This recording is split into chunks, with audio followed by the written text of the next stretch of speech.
O céu sobre Jerusalém estava tingido de um vermelho profundo, quase como sangue seco. O ar carregava um cheiro denso e enjoativo, mistura de sangue, suor humano, madeira queimada pelo sol forte e o incenso barato que os romanos usavam para disfarçar o odor da morte. A cruz, agora vazia e silenciosa, ainda projetava uma sombra longa e ameaçadora sobre a terra rachada e pedregosa. Maria Madalena estava ali, parada como se o mundo tivesse parado junto com ela.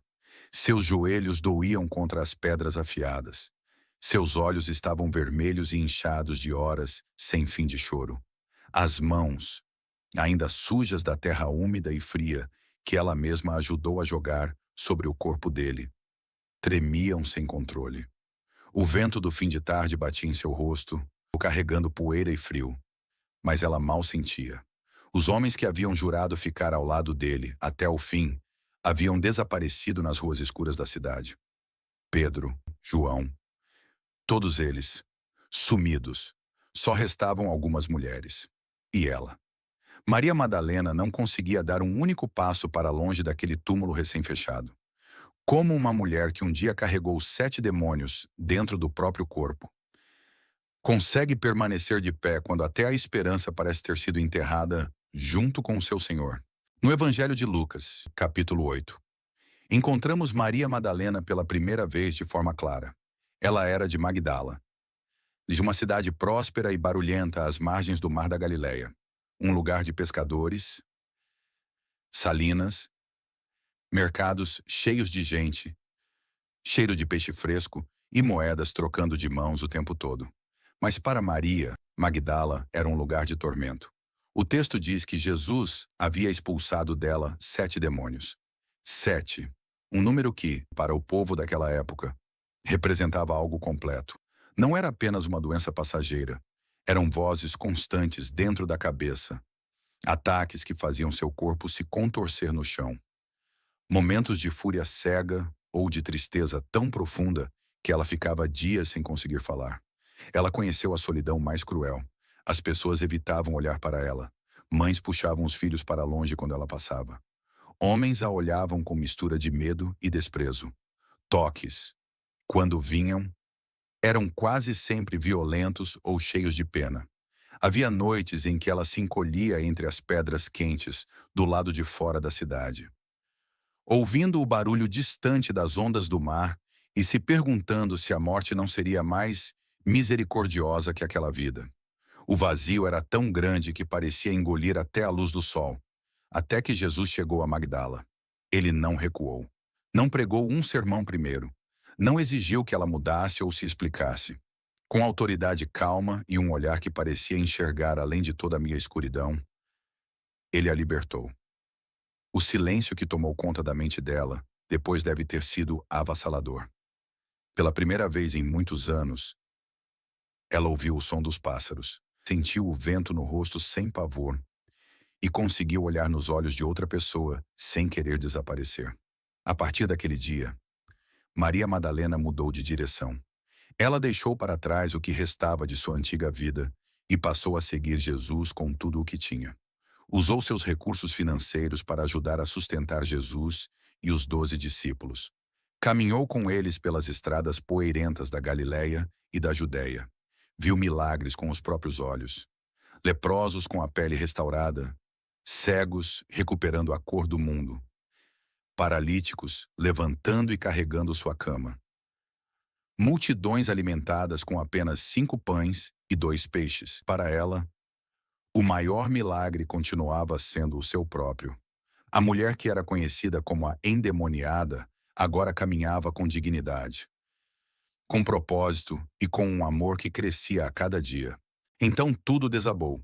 Jesus foi traído, preso no meio da noite no Jardim das Oliveiras, julgado de forma injusta em reuniões secretas, espancado até o rosto ficar irreconhecível, coroado com espinhos longos e afiados, arrastado pelas ruas estreitas, enquanto a multidão, que dias antes o havia aclamado, agora gritava por sua crucificação. No Evangelho de João, capítulo 19, e também nos relatos de Mateus 27 e Marcos 15. Vemos que Maria Madalena estava presente ao pé da cruz. Ela não estava longe. Estava perto o suficiente para ouvir cada respiração difícil, cada gemido de dor, junto com a mãe de Jesus e outras mulheres.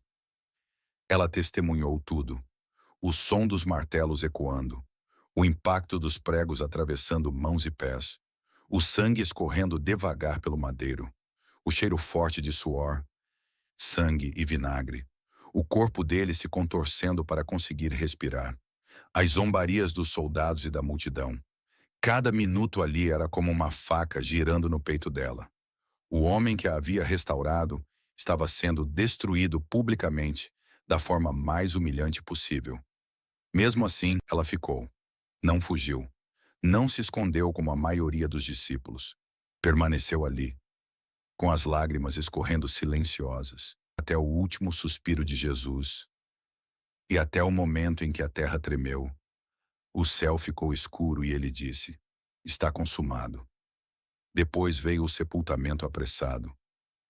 Antes que o sábado começasse, o corpo frio e rígido sendo descido da cruz, as mãos dela, ainda trêmulas, ajudando a limpar o sangue seco, a aplicar as ervas aromáticas de cheiro forte e penetrante, a envolver o corpo em lençóis limpos, o esforço de carregar o corpo até o túmulo novo, cavado na rocha, e finalmente o barulho grave e definitivo da grande pedra rolando e selando a entrada, como se aquela porta nunca mais fosse se abrir. Na madrugada seguinte, ainda completamente escuro, Maria Madalena levantou-se e voltou ao túmulo. O Evangelho de João, capítulo 20. Conta que ela foi uma das primeiras a chegar. Encontrou a pedra removida, o túmulo vazio. O desespero tomou conta dela como uma onda. Correu chorando, o coração em pedaços, procurando o corpo do seu mestre.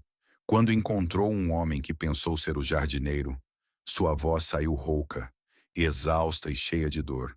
Se o Senhor o levou, me diga onde o colocou, de que eu vou buscá-lo. Senhor, eu estou aqui, de joelhos novamente, quebrada. Eu vi o único homem que me tratou com verdadeira dignidade e amor ser destruído na minha frente. Eu fiquei quando quase todos fugiram. Mas agora ele se foi. Meu peito está vazio. A dor é tão grande que mal consigo respirar. Se o Senhor ainda pode me ouvir no meio dessa escuridão tão pesada e silenciosa, me mostre onde ele está. Eu só preciso estar perto dele mais uma vez. Por favor, não me deixe sozinha com essa dor. Foi então que ele falou. Uma única palavra, suave, clara e cheia de amor. Maria. Ela virou-se imediatamente, o coração disparando no peito, e respondeu com a voz embargada de emoção: Rabone, mestre meu, no Evangelho de João, capítulo 20. Maria Madalena tornou-se a primeira pessoa a ver Jesus ressuscitado, a primeira testemunha da vitória sobre a morte. A mulher que um dia foi dominada por 7 demônios agora recebia a missão de anunciar a maior notícia de todos os tempos. Ela saiu correndo daquele jardim, os pés batendo contra a terra ainda úmida do orvalho da manhã. Correu pelas ruas estreitas de Jerusalém, que começavam a despertar, com um coração cheio de um fogo e uma esperança que ela nunca havia sentido antes. Correu para encontrar os discípulos com a voz trêmula de alegria. Proclamou: Eu vi o Senhor. Maria Madalena nos deixa uma imagem poderosa e duradoura. Nem sempre a libertação apaga todas as cicatrizes do passado, mas ela nos dá a força para ficar quando tudo parece perdido, para permanecer quando o mundo inteiro foge, para reconhecer a voz daquele que nos conhece pelo nome mesmo no meio da dor mais profunda. Porque, no final, o maior milagre não é apenas ser curado dos demônios, é descobrir que o amor que nos chamou uma vez é capaz de nos chamar novamente, mesmo depois da cruz, mesmo depois do túmulo,